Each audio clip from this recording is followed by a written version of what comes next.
मध्यरात्री घाटात वृद्ध महिला रडत होती। 2 प्रवाशांनी गाडी थांबवली आणि जवळ जाताच संपूर्ण महाराष्ट्र हादरला। हा काय प्रकार? ही घटना नाशिक जिल्ह्यातील सप्तशृंगी घाट परिसरातील आहे। रात्रीची वेळ, आजूबाजूला काळोख, घाटाचा वळणावळणाचा रस्ता आणि रस्त्यावर तुरळक वाहनांची ये-जा। अशाच वेळी कळस पॉइंट जवळून काही वाहने पुढे जात होती। अचानक रस्त्याच्या कडेला कुणीतरी रडत असल्याचा आवाज काहींच्या कानावर पडला। मात्र रात्रीचा तो काळोख आणि निर्मनुष्य परिसर पाहून अनेकांनी गाडी थांबवली नाही, कारण घाटात मध्यरात्री एखाद्या अनोळखी व्यक्तीजवळ जाण्याची भीती कुणालाही वाटू शकते। पण त्या रात्री 2 तरुण तिथून जात होते। त्यांना हा आवाज ऐकू आणि त्यांनी गाडी थांबवण्याचा निर्णय घेतला। त्यावेळी त्यांना कल्पनाही नव्हती की काही क्षणात त्यांच्यासमोर एक असं दृश्य उभं राहणार आहे जे ते आयुष्यभर विसरू शकणार नाही। नांदूर येथील राहुल अहिरे आणि गोरख भोये हे दोघे सप्तशृंगी गडावर VVG कंपनीत काम करतात। रात्री दोघे काम आटोपून घरी परतत होते। घाटातून जात असताना त्यांना रस्त्याच्या कडेला एक वृद्ध महिला दिसली। जवळ गेल्यावर तिची अवस्था पाहून दोघेही हादरले। ती महिला रडत होती, तिच्या चेहऱ्यावर भीती होती आणि ती अत्यंत असहाय्य अवस्थेत होती। सर्वात धक्कादायक बाब म्हणजे ती महिला स्वतःहून नीट चालवू शकत नव्हती। तिची अवस्था पाहून राहुल आणि गोरख यांनी क्षणाचाही विलंब केला नाही, तिला मदत करण्याचा निर्णय घेतला। पण आता प्रश्न होता, ही महिला इथे आली कशी? एवढ्या रात्री तिच्यासोबत कोणीच का नव्हतं? तिच्या कुटुंबातील लोक कुठे होते? हे प्रश्न त्या दोघांच्या मनात होते। राहुल आणि गोरख यांनी त्या महिलेला धीर दिला, तिला सुरक्षित ठिकाणी नेण्याचा निर्णय घेतला। रात्रीच्या वेळी तिच्यासाठी जवळच सुरक्षित ठिकाण म्हणजे नांदुरी गाव, त्यामुळे तिला नांदूर येथील मारुती मंदिरात आणलं। तिथे तिच्यासाठी चादर आणि सतरंजीची व्यवस्था केली। रात्रीचा काळोख दूर झाला, पण त्या वृद्ध महिलेच्या आयुष्यातील अंधार मात्र अजून संपलेला नव्हता। ती कुठून आली होती, तिचं घर कुठे होतं, तिला तिथे कोणी आणले याची माहिती मिळवण्याचा प्रयत्न सुरू झाला। मात्र महिला अशिक्षित असल्याने तिला घरचा संपूर्ण पत्ता सांगता येत नव्हता। तिच्या तोंडून मिळणारी प्रत्येक माहिती पोलिसांसाठी महत्त्वाची होती, पण त्या माहितीमागे दडलेलं सत्य अजून समोर आलेलं नव्हतं। दुसऱ्या दिवशी सकाळी राहुल आणि गोरख यांनी या घटनेची माहिती स्थानिक पोलिसांना दिली। पोलिसांनी वृद्ध महिलेची चौकशी सुरू केली। सुरुवातीला तिच्या बोलण्यातून फारशी माहिती मिळत नव्हती, पण हळूहळू काही गोष्टी समोर येऊ लागल्या। महिला नाशिक परिसरातील असल्याचं समोर आलं, मात्र तिला नेमक्या ठिकाणाचा पत्ता सांगता येत नव्हता। तिची शारीरिक अवस्था अत्यंत गंभीर होती। तिला लकवा झालेला असल्याने चालता फिरता येत नव्हतं, त्यामुळे त्या एक प्रश्न अधिकच गंभीर बनला। ही महिला एवढ्या दूर घाटात आली तरी कशी? तिला कोणी आणलं असेल, आणि जर कुणीतरी आणलं असेल तर तो व्यक्ती तिथे तिला एकटं सोडून का गेला? या सगळ्या प्रश्नांची उत्तरं मिळत असतानाच या घटनेला आणखी एक वेगळं वळण मिळालं। नांदुराजवळील सप्तशृंगी वृद्धाश्रमाचे संचालक गंगा पगार यांना या वृद्ध महिलेबाबत माहिती मिळाली।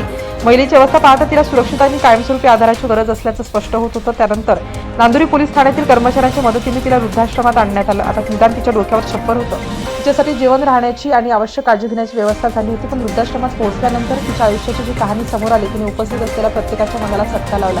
तर वृद्ध महिलेचं नाव होतं कमळाबाई पुंडलिक मोरे। त्या नाशिकमधील रामवाडी परिसरातील रहिवासी असल्याचं समोर आलं। कमळाबाईंच्या कुटुंबाबाबत माहिती घेतली असता आणखी एक महत्त्वाची गोष्ट समोर आली, त्यांना एक मुलगा आणि एक विधवा मुलगी आहे। म्हणजेच आयुष्याच्या या उतार वयात त्यांच्यासाठी कुटुंब असायला हवं होतं, आपली माणसं जवळ असायला हवं होती। पण ज्या वयात आईला आधाराची सर्वाधिक गरज असते, त्याच वयात कमळाबाई एका अनोळखी घाटात मध्यरात्री एकट्या आणि रडत सापडल्या होत्या। हा विरोधाभास त्या संपूर्ण घटनेला अधिक वेदनादायक बनवत होता। पण अजून एक धक्कादायक माहिती समोर यायची बाकी होती। कमळाबाईचा मुलगा काही बेरोजगार किंवा असहाय्य व्यक्ती नव्हता। नाशिकमधील वर्दळीच्या परिसरात त्याचा लस्सी आणि मठ्ठ्याचा व्यवसाय असल्याचं सांगण्यात आलं। म्हणजे व्यवसायात स्थिरावलेला मुलगा, स्वतःचं आयुष्य उभं केलेला मुलगा आणि त्याच मुलाची आई, त्या मुलाची आई मात्र वृद्धापकाळात अशा अवस्थेत घाटात आढळली। ही माहिती समोर आल्यानंतर त्या रात्रीच्या प्रसंगाकडे पाहण्याचा दृष्टिकोनच बदलला। कारण आता प्रश्न फक्त ही महिला घाटात कशी आली एवढाच राहिला नव्हता। प्रश्न असा होता की तिला इथे कोण घेऊन आलं होतं आणि तिला तिथे सोडण्यामागचं कारण काय होतं? कमळाबाईंनी आपल्या आयुष्याची कहाणी सांगायला सुरुवात केली तेव्हा त्यांच्या डोळ्यात अश्रू होते। त्यांनी सांगितलेल्या माहितीनुसार त्यांनी आपल्या मुलाला लहानाचं मोठं केलं, आयुष्यभर त्याच्यासाठी कष्ट घेतले, गंगेवर ओझे वाहिली, कष्टाची कामं केली, संसाराचा गाढा उडला आणि मुलाला शिक्षण दिलं। आई म्हणून जे काही करता येईल ते त्यांनी केलं। स्वतःच्या सुखाचा विचार न करता मुलाच्या भवितव्याचा विचार केला। ज्या मुलासाठी आयुष्य खर्ची घातलं, तोच मुलगा मोठा झाल्यानंतर व्यवसाय स्थिरावला। पण काळ बदलला, परिस्थिती बदलली आणि आईच्या आयुष्याचा शेवटचा टप्पा मात्र अष्टूंनी भरला। कमळाबाईंच्या कथनातून हळूहळू त्या रात्रीचं गूढ उलगत गेलं।